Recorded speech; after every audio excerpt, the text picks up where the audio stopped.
Tu vas aimer.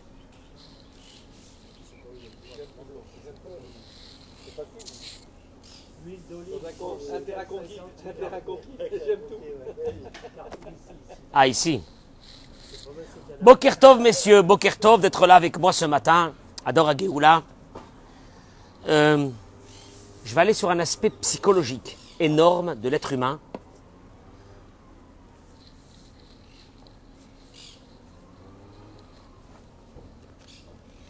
Que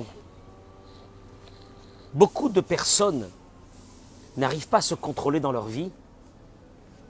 Vous allez voir, c'est révolutionnaire comme idée que je vais donner. Eric, tu vas aimer. Tu vas vraiment aimer ça. Tu vas adorer d'ailleurs. Tu vas adorer. Alors, j'attends que mes amis sur les... Je meuble, hein. Entre-temps que mes amis sur les réseaux sociaux se connectent. Donc je meuble.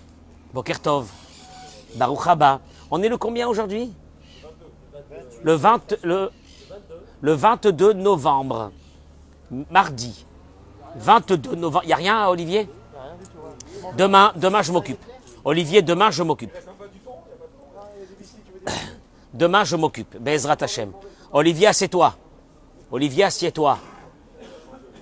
Olivier, assieds-toi un petit moment. Reste avec nous un petit moment.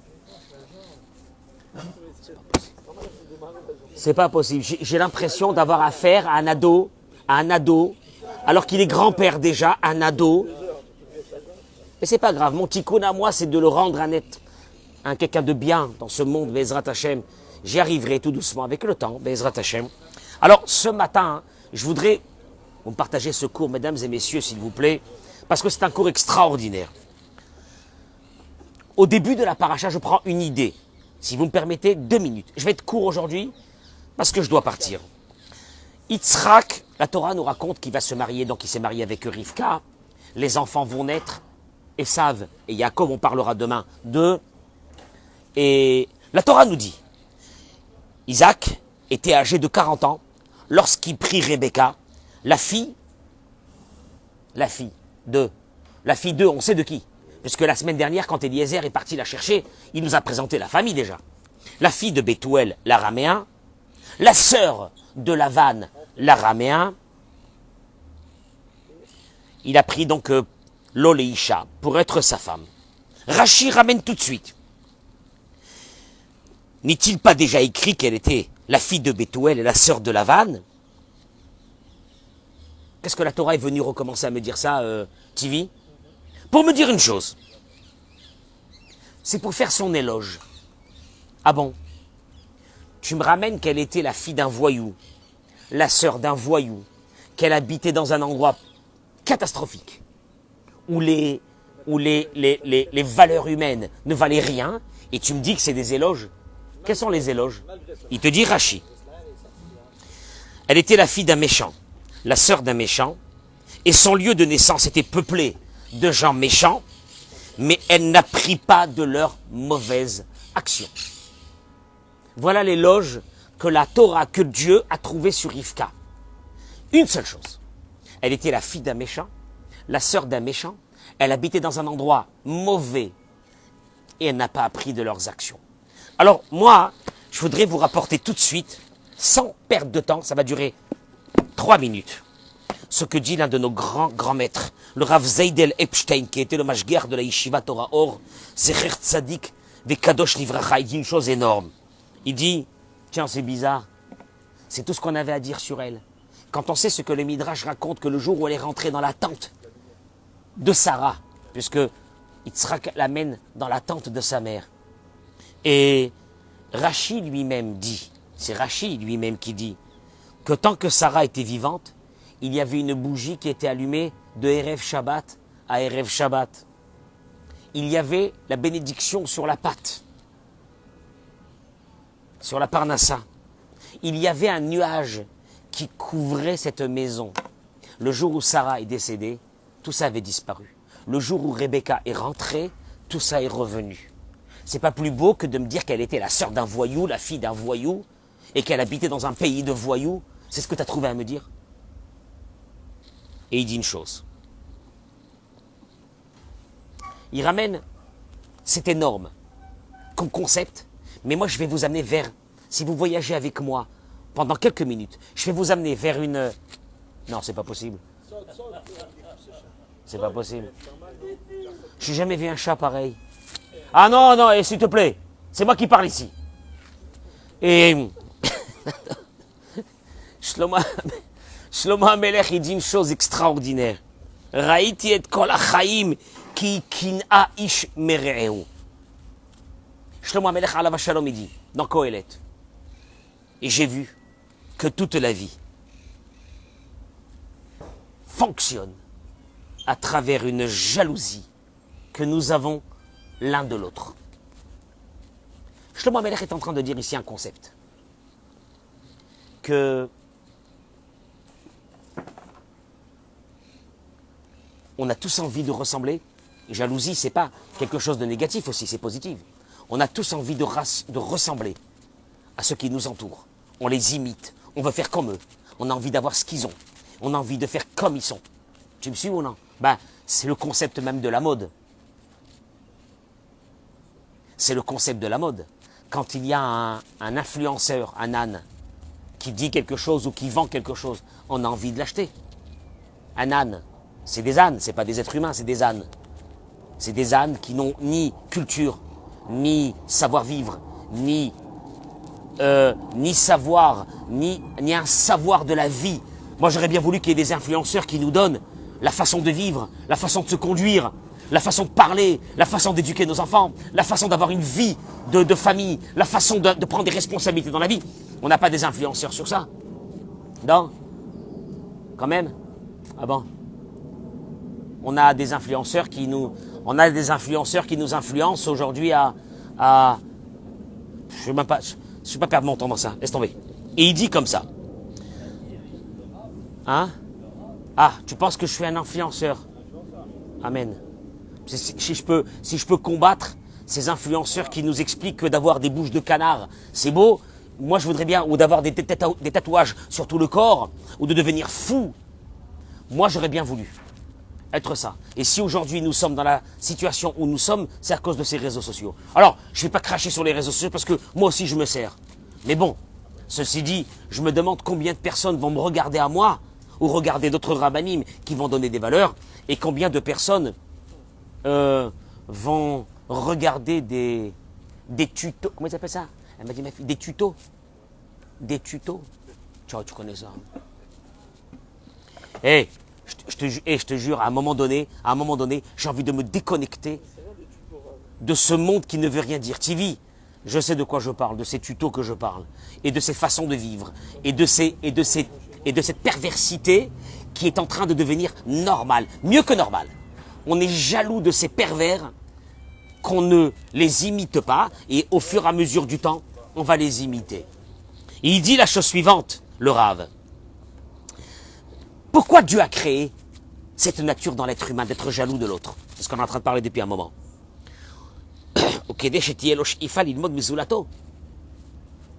C'est pour avoir cette aspiration de ressembler à l'autre quand l'autre a une conduite qui est belle.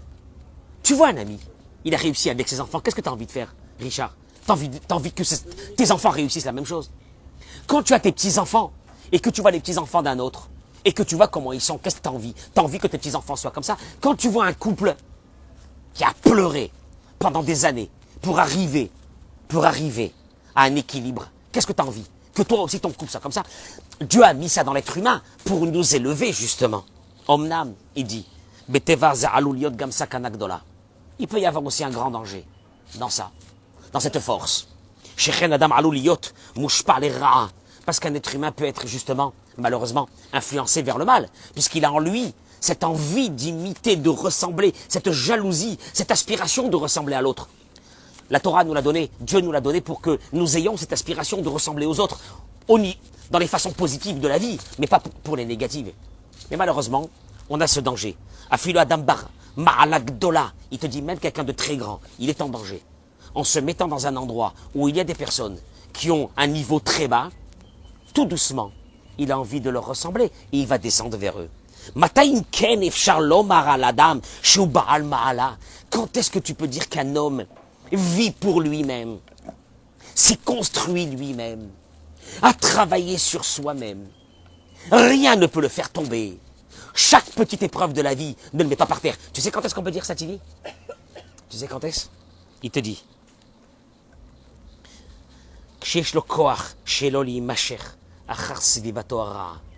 Quand il a cette force de ne pas... Il va voir des choses. Il ne dit pas il faut que je leur ressemble. Non, non, j'ai ma vie. J'étais en train de faire un tour hier avec quelqu'un.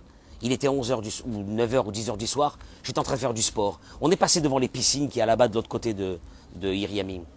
Il m'a dit, cette personne m'a dit, regarde, ces piscines sont vides. Même les gens, on en marre des piscines à la fin. On en a marre de ce monde. À un moment donné, tu te vautres dans le monde et tu en... T'inquiète pas, tu as la piscine en bas de chez toi, oui? Combien de fois tu vas par semaine? Par semaine, hein, ou par mois? En ce moment, c'est fermé. C'est fermé? Oui, c'est avant, début octobre. Ah. C'est fermé, c'est vrai. Et quand... Une fois par semaine, quand même. Je vais de moins en moins longtemps. Tu vas de moins en moins longtemps. Ouais. Tu sais que, Eric, il y a une seule chose que tu ne te dégoûtes jamais. C'est les choses spirituelles. C'est les valeurs de la vie. Ça, c'est la chose la plus importante et la plus grande. Tu comprends? La Torah elle est en train de te dire ici une chose. Quand est-ce qu'une personne est construite? C'est quand cette personne ne va pas vers chaque mode, vers chaque idée qui est dit, qui est racontée.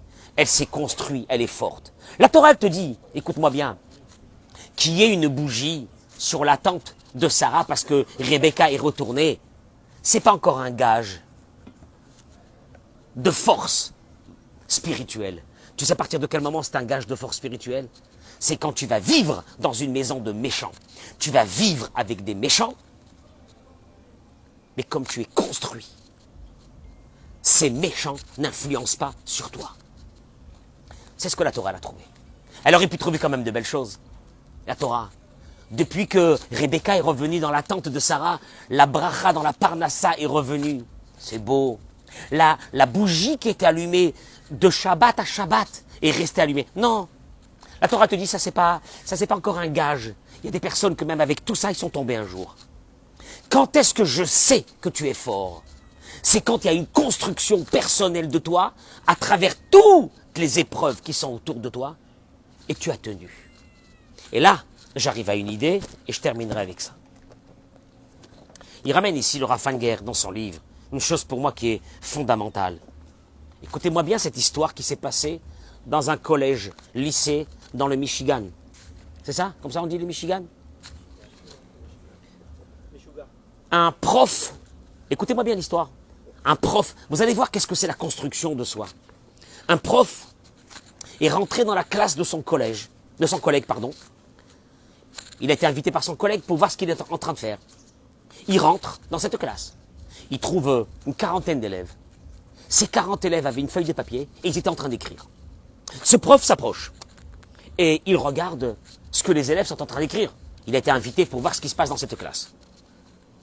Et il voit que le premier élève est en train de remplir sa feuille. Ani lo yachol, je peux pas. Ani lo yachol, la kumba boker, bazman, je peux pas me lever le matin, de bonne heure. Ani lo yachol itrakez arbezman, je n'arrive pas à me concentrer beaucoup de temps. Ani lo yachol yot mesudar, je n'arrive pas à être ordonné. Ani lo yachol azor babait, je ne peux pas aider à la maison tant qu'on m'a pas demandé plusieurs fois. Toute la page était remplie de Ani lo yachol, je ne peux pas, je ne peux pas, je ne peux pas. C'est choquant quand tu vois qu'un élève est en train d'écrire ça. Bon, il s'approche d'un autre élève. Il a dû dire, celui-là, peut-être le pauvre, il est dépressif ce matin. Il voit le deuxième élève qui est en train d'écrire, je n'arrive pas à m'arranger avec ma sœur. Je n'arrive pas à arrêter de manger. Je suis boulimique. Je n'arrive pas, quand on me met en colère, je n'arrive pas à me contenir, etc. Et il continue comme ça. Et il dit, c'est pas possible, qu'est-ce qui se passe? Il va vers le prof. Parce que le prof, son collègue, est en train d'écrire lui aussi. Donc il dit peut-être que le prof est normal, les élèves sont devenus fous, mais le prof est normal. Partagez-moi ce cours, s'il vous plaît, parce qu'il est fondamental. Et vous allez le voir. Il voit que le prof est en train d'écrire, lui aussi. Je n'arrive pas à contenir mon stress devant mes élèves. Je n'arrive pas à m'arranger avec le papa de Charlie, qui est comment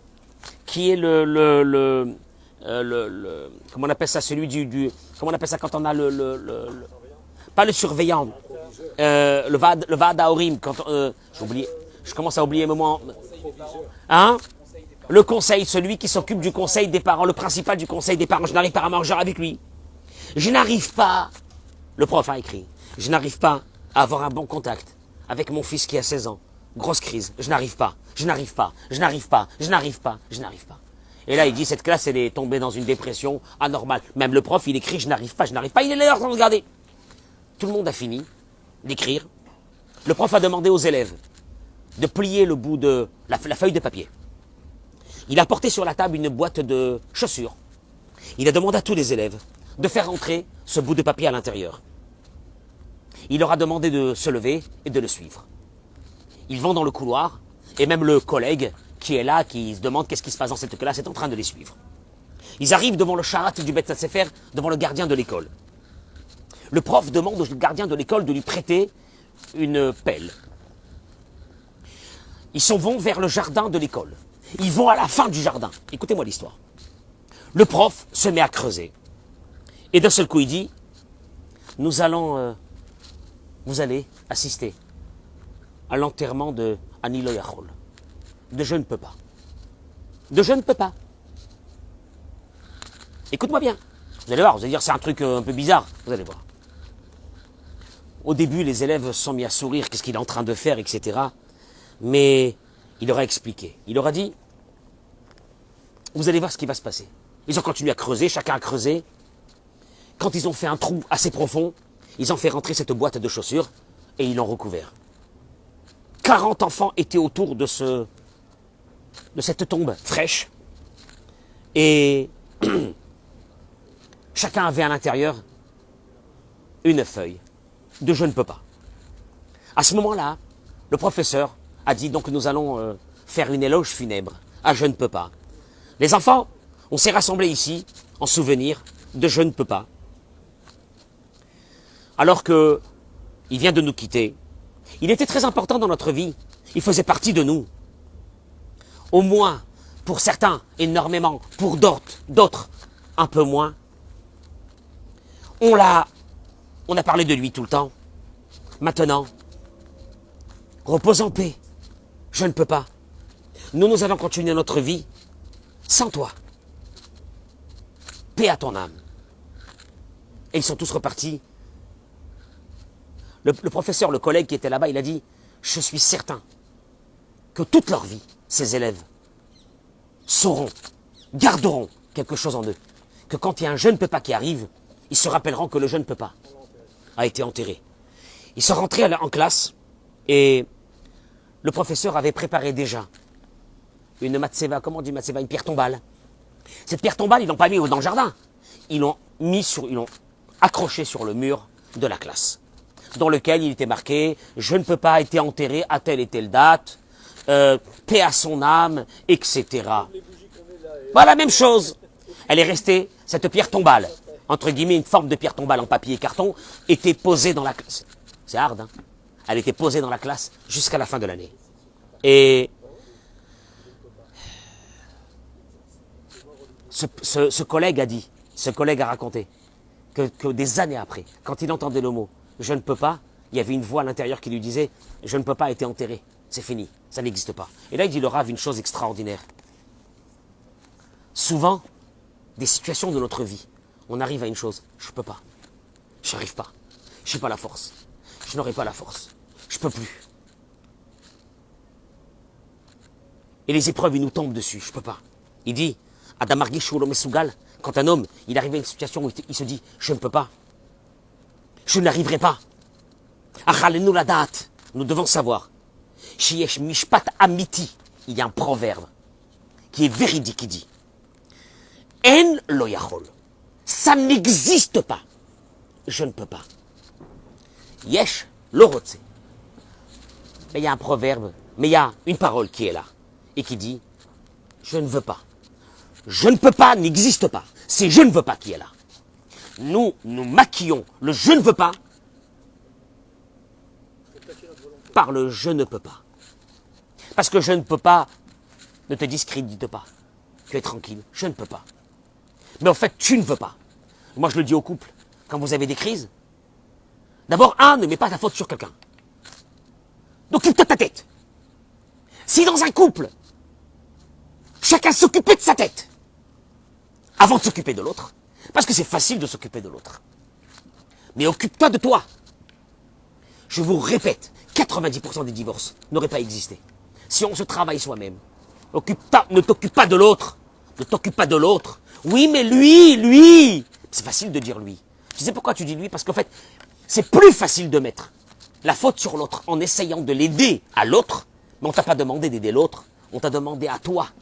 Le seul problème, c'est que toi, sur toi-même, qu'est-ce que tu te dis? Je ne peux pas. Donc au moins, je vais m'occuper de qui? De l'autre. Je ne peux pas. C'est faux. C'est parce que tu ne veux pas. Bah Adam, je vous amène ce que dit Raphaël Vital dans Sha'ari Ketoucha. Et je termine avec ça. Il dit Raphaël Vital, bah Adam Shlemar Kidim, il dit, il y a deux composants dans l'être humain. Ce qu'on appelle Nefesh Yesodit et Nefesh Sichlit. Nefesh, si je traduis les mots, Nefesh Yesodit, l'âme de base dans l'être humain, et l'âme, je peux l'appeler intellectuelle. Nous avons deux âmes à l'intérieur de nous. Celle de base et celle intellectuelle. Il explique. Veini Niana Midot. Raphaël Vital, l'élève du Harizal. Il te dit, sache une chose, les traits de caractère, les composants d'un caractère. Elle se trouve dans la partie de l'âme qui est de base. Anikret Yesodit.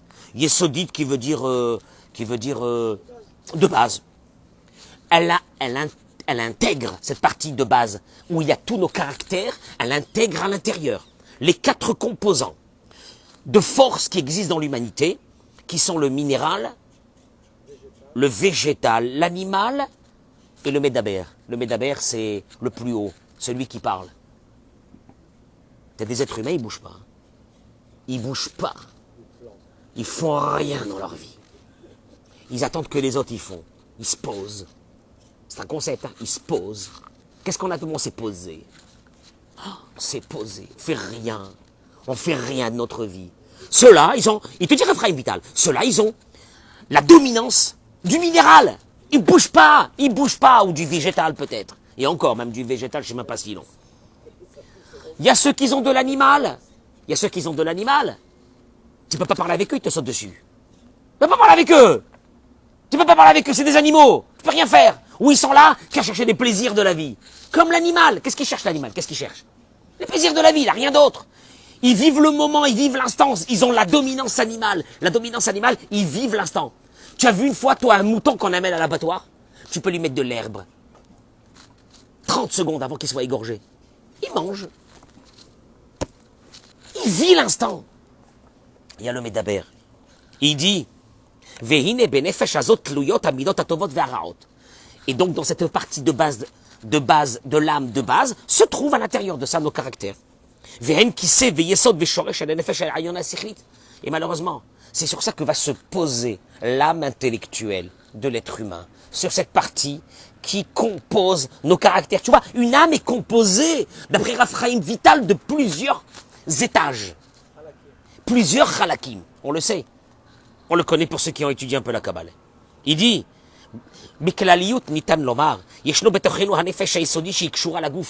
cette partie va rester attachée à l'être humain toute sa vie. Celle de base, qui compose à l'intérieur non, moi je peux donner un mot aujourd'hui, TV, notre carte mère. Notre carte mère à nous, de notre caractère, de notre vie, elle se trouve dans cette partie de base de l'âme. Elle ne nous quittera jamais. Et c'est là-bas où c'est que nous avons nos perversités, nos caractères, nos colères, etc. Et sur ça est posée l'âme que chaque être humain a, qui est belle, qui veut faire des belles choses dans sa vie, qui veut être heureuse, qui veut faire grandir une famille, qui veut donner aux autres, qui veut rayonner dans le monde. Cette deuxième partie, en principe, elle est posée sur cette partie de base qui est remplie de ses caractères. Le seul problème, c'est quoi? Qui c'est qui va gagner dans la bataille? Et là, il dit le Rav une chose extraordinaire. Vous savez à quoi ça ressemble? Un cavalier avec son cheval. Mais c'est énorme. Il dit, il y a 3 sortes de cavaliers, selon leur capacité. Le premier, c'est le rodéo. Alors le rodéo, c'est quoi? Il va monter sur un cheval. Ça va être terrible de pouvoir tenir quelques secondes sur ce cheval qui va tout faire pour le désarçonner. Il dit, dans ce cas-là, Hagouf, le corps qui est le cheval, fait de l'homme ce qu'il veut, presque. Péramim Rabot, ma pile, souvent ce cheval, il fait tomber le cavalier qui est la deuxième partie de l'âme, la belle, celle qui a envie de réussir, celle qui a envie, de temps en temps, tu vois même des personnes qui sont très basses, tu commences à leur parler. Qu'est-ce qui se passe à ce moment-là? Tu vois des larmes. C'est la partie haute qui est là d'un seul coup, qui prend possession pour un instant sur le reste. Ici, qu'est-ce que j'ai foutu de ma vie? Qu'est-ce que j'ai foutu mon couple en l'air? J'ai foutu la vie de mes enfants en l'air. J'ai foutu ma propre vie par mes colères en l'air. Il n'y a plus personne autour de moi. Je suis un malheureux, je suis une malheureuse. Et tu vois, cette partie, elle prend, mais c'est un instant. Il dit, en effet, Chassichlit chez l'Adam, mais Nassal Isrod. Cette partie haute de l'homme, elle veut résister. Arbe Marbit Apamim, mais malheureusement, dans la majeure partie des cas, Hagouf, Vehamidot Araot Zorkim et Adam. Malheureusement, la deuxième partie de l'âme, ce cheval, dans lequel ce cavalier, qui est quelqu'un d'extraordinaire, une âme d'une beauté extraordinaire, va être renversé par ce cheval et va terminer tout en bas. Vas-y avec la drogue, vas-y avec le jeu, vas-y avec les femmes, vas-y avec ça, il t'écrase ta vie. C'est le rodéo. T'as rien réussi à rien faire. T'as pu tenir que quelques secondes, de temps en temps tu tiens que quelques secondes. T'es dans un rodéo, tu vaux rien. Deuxième partie, qu'est-ce que tu penses? Toi tu fais du cheval? Non, la fille, oui. Tu as vu comment ça se passe avec un cheval? C'est énorme, c'est un consensus que tu vas instaurer avec ce cheval pour qu'il t'adopte. N'essaie pas de l'écraser. C'est pas comme une voiture. N'essaie pas de l'écraser. N'essaie pas de l'écraser. Il dit le deuxième, c'est le cow-boy. Connaissez le cow-boy du Marlboro? Sauf que connaissez là, à l'époque on a plus ça dans les paquets de cigarettes, mais à l'époque on avait, et c'est pas bien de fumer, à l'époque on avait le cow-boy. Vous savez que, juste vous savez que ce cow-boy de la pub est mort à 52 ans d'un cancer des poumons, malheureusement après avoir fumé. Bon ça on le met pas, mais le cow-boy, il est là. Alors lui il maintient sa monture quand même, et il dit, Avala Adain, elle nous rechève mikta. C'est pas encore un grand cavalier. Hanimshal, la métaphore, ça peut être pour nous tous. C'est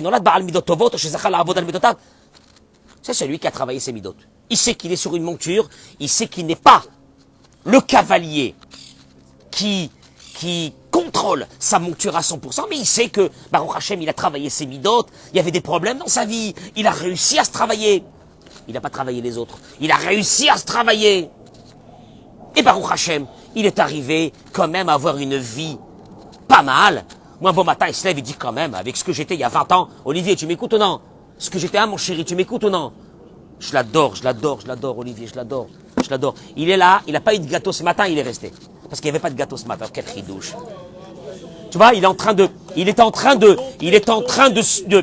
dompter sa monture. Tu vois? Lui, parce que s'il n'y a pas de gâteau, il peut pas. Mais il a dit non, je reste quand même au chiour, mazé. Hein? C'est beau ça. Troisième, à Darga Shlichit. Et je termine avec ça. Ça va être très court. À Darga Shlichit, il dit le 3e degré. Partagez-moi s'il vous plaît ce cours de Torah. Partagez ce cours de Torah. Partagez. C'est au moins des cours d'utilité publique. Partagez ça. Il dit, 3e chose. Wa Darga Arechiva Umnutit. C'est quand un cavalier et sa monture ne font plus qu'un. Quand tu le vois dans des shows où les cavaliers et la monture, c'est un seul. Il fait de la monture ce qu'il veut. Degré extraordinaire. Argachot, il dit, il te dit la chose suivante, que on n'a pas le droit de rester. On n'a pas le droit. C'est pas une question de religion, on n'a pas le droit. Sinon t'es un fou, t'es un malade, t'es une malade. On n'a pas le droit d'être dans la première catégorie. Ou Banimshal, il te dit dans la métaphore, sachez une chose, c'est quoi notre cheval à nous, qui veut nous nous écraser tous les jours. C'est nos sentiments, c'est nos régachotes, nos comment est-ce qu'on peut appeler ça? Nos régachotes, c'est pas seulement un sentiment, il y a encore une autre, nos émotions. C'est nos émotions. Il n'y a pas un frein pour les arrêter. Eux, d'eux-mêmes, ces émotions n'ont pas de frein. Alors tu fais ce que tu veux. Allez, tu les laisses. Allez, vas-y, la colère, elle arrive. Vas-y. Vas-y. Et on parlera de ça demain parce que c'est le cours de demain. La guerre, les batsav sheshita. Il faut que tu arrives à dompter. Tu sens les émotions monter, que tu arrives à les dompter. Il n'y a rien à faire. Ah, mais j'ai été submergé par la colère. Ça veut dire donc tu es un âne. Ton cheval, il te prend, il te fait ce qu'il veut de toi.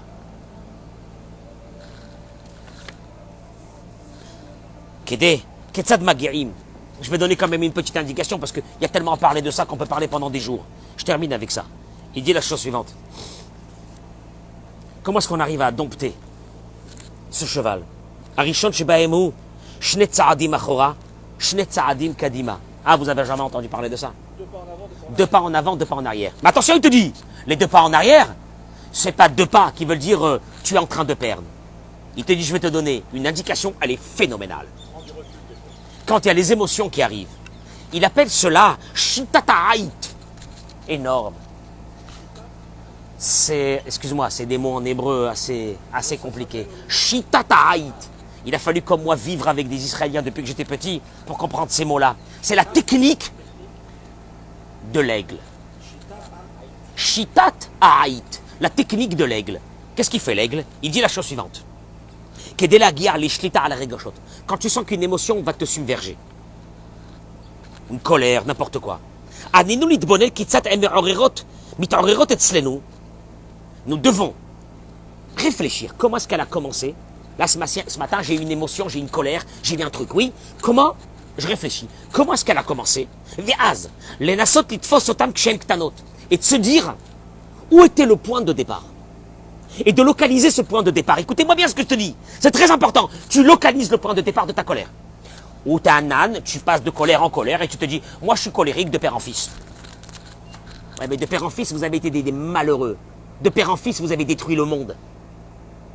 Tu fais quoi? Comment ça s'est passé ce matin? Je me suis levé. Ma femme, elle m'a dit ça, il y a des enfants à la maison, il y a le truc, il y avait là ça, j'en sais rien, tu commences. Tu te dis, où le moment de départ, il a commencé. Parce que, parce que ce point de départ est encore maîtrisable. C'est vrai que la colère en elle-même n'est pas maîtrisable, mais ce moment de départ, Arkachem, quand elle augmente, c'est fini. Car, le point de départ de ta colère, le point de départ de ta jalousie, le point de départ de tes envies. Birega, Shanochashim Bikerbenu. Et quand nous sentons que ce point de départ s'est activé, qu'est-ce que tu fais?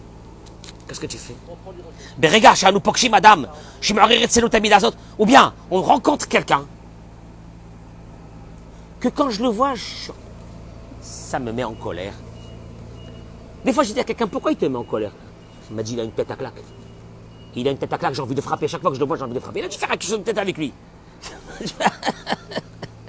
Il te dit, Tsarich le maher, velatset me otomakam. Je vais vous donner une indication, elle est fabuleuse. Il dit, l'aigle, quand il y a un orage, qu'est-ce qu'il fait?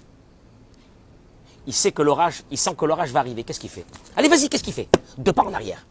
C'est quoi les deux pas en arrière de l'aigle? Il sent le point de départ de l'orage, qu'est-ce qu'il fait? Il monte en haut des nuages. Donc en haut des nuages, c'est le sol. En haut des nuages, ça restera toujours en haut des nuages. Et il attend qu'en bas, l'orage se passe. S'il était resté dans l'œil du cyclone de l'orage, il aurait été emporté vers un rocher, il aurait été fracassé. Tu me suis ou là? Donc lui, qu'est-ce qu'il fait?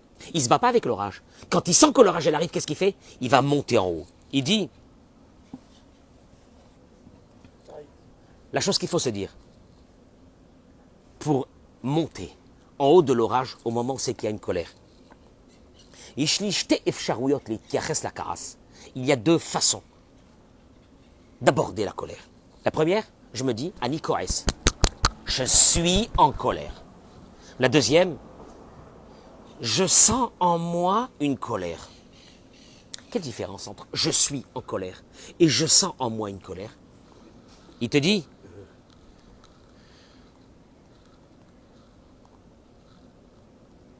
כלומר, אני בשליטה מוחלטת, רק שאני מרגיש בתחושה לא נעימה ולא רצויה. Je vais donner des mots parce que c'est compliqué ce qu'il dit. Je vais donner des mots. Soit tu vis la colère et tu rentres à l'intérieur de la colère. Ça peut être la colère, ça peut être la jalousie, ça peut être ce que tu veux. Tu vis à l'intérieur, elle te mange à l'intérieur. Tu es aspiré vers un tunnel. Soit tu restes en haut du tunnel, tu dis, j'ai une colère en moi. J'ai une colère en moi, mais je la maîtrise. J'ai une colère en moi, je ne vais pas m'énerver. Je ne rentre pas, je ne vis pas la colère. Vous voulez que je vous donne une explication? Vous avez vu des...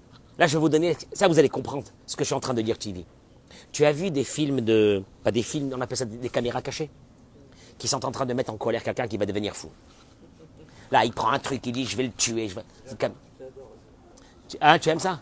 Mais réfléchis de ça, l'aspect psychologique. Quand on lui dit tout de suite, arrête, caméra cachée, je sais pas quelle chaîne. Pourquoi il redescend? La colère est encore en lui. Parce qu'il s'est fait avoir, depuis déjà 3-4 jours, ils l'ont tué. Mais, il ne la vit. Elle est en lui, mais il la contrôle d'en haut. Je me suis fait avoir dans une... C'est une caméra cachée, j'ai honte. Je me suis mis en colère. La colère, elle est encore à l'intérieur de lui. Hein. Attention, elle est encore à l'intérieur de lui. Parce qu'on lui a fait baver pendant 2 jours. Mais d'un seul coup, qu'est-ce qu'il y a? Il ne la vit plus comme il la vivait il y a 5 minutes. Parce qu'il y a 5 minutes, il a dit, je vais tuer la personne qui est en face de moi, ce qu'elle m'a fait. Tu me suis ou non? Donc là, il sort de lui et il dit, je suis en colère encore à l'intérieur de moi, parce que ça va lui prendre du temps pour calmer cette colère. Mais il ne la vit plus en tant qu'une partie de sa vie. Il dit le Rav, la première des choses, fais 2 pas en arrière. Il y a une colère qui arrive, dis-toi, je vais me mettre en colère, il ne faut pas que je me mette en colère. C'est pas moi. Je sais que c'est pas bien. Je suis en colère, je suis à l'intérieur de moi. Là, tu es en train de me mettre en colère. Tu es en train de me mettre en colère. Je me contrôle. C'est une épreuve de la vie. Si je tombe, je vais faire des bêtises. Comme chaque fois que je me suis mis en colère, à la fin, j'ai quoi? J'ai regretté sur ce que j'ai dit. Donc, c'est pas moi. À ce moment-là, c'est pas moi. Je suis avalé dans un tunnel. Je reste en haut. Comme celui qu'on vient de lui dire, caméra cachée. D'un seul coup, qu'est-ce qui se passe? Il sort de lui et il se met en haut de lui. Il laisse sa colère à l'intérieur de lui et il sort et il se met à sourire. Pourquoi tu te mets à sourire? Il y a 2 minutes, tu étais en train de... T'avais une colère en toi qui voulait le tuer. Pourquoi tu ne le tues pas maintenant? Il est monté en haut de sa... Il a laissé sa colère en lui parce que ça, c'est un sentiment qu'il faut du temps pour le calmer. Donc la colère, elle est encore à l'intérieur de lui. Mais lui, il est sorti. C'est un concept psychologique énorme. Il y a quelqu'un qui est en train de t'énerver? Je suis énervé. Il m'énerve. Il m'énerve. À l'intérieur de moi, il m'énerve. Il m'énerve. Et je suis en haut de cette colère. Je ne rentrerai pas dans cette colère. Je suis en haut de la colère. Je termine par une seule chose. Que... Aussi, 2 pas en avant qui veulent dire... 2 pas en avant qui veulent dire... Aborde ceux qui te mettent en colère. Pas comme des personnes qui ne sont pas humaines. Toi, tu vas te mettre en colère contre quelqu'un. Ce quelqu'un, lui aussi, il a envie d'être heureux. Ce quelqu'un, lui aussi, il ne sait pas comment l'exprimer. Ça peut être ta femme. Ça peut être ton mari. Ils sont en train de me mettre en colère. Elle me met en colère. Il me met en colère. Mais dis-toi une chose. Cette personne aussi qui est en face a envie d'être heureuse. Elle n'a pas envie d'être malheureuse. C'est sa façon de s'exprimer qui est mauvaise. Alors, à ce moment-là, devrait quand même se déclencher en nous. Cette personne qui est en train de se mettre en colère est malheureuse. Elle est malheureuse.